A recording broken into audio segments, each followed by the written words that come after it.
Hi hello guys नमस्कार जय Jagannath welcome to my mini blog. आज जेहेतु संक्रांति तो आज काकींगर मोर जाइलु आम घर पाख मौथुमी माँ मंदिर को।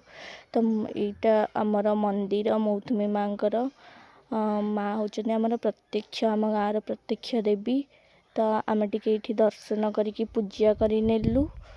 तो पूजा करनेलु एबे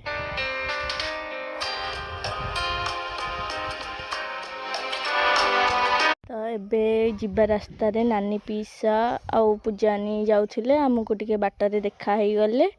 देन आम एबे घर को चलिलु। संक्रांति स्पेशल आज टिके बिना पियाज रसुण पनीर होउथुला। तो चलंतु देखिबा हमर पनीर।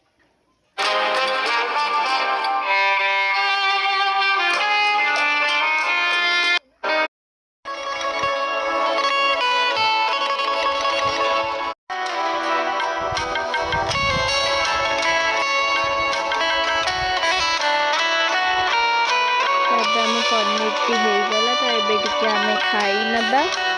तो रही गाइस मो वीडियो टी आपन को जदि भल लागिथिबा लाइक कमेंट शेयर सब्सक्राइब करबा को जमा भी भूलिबेनी। पुणी देखा हबा आ गोटे न्यू ब्लॉग रे। Till then tata bye bye.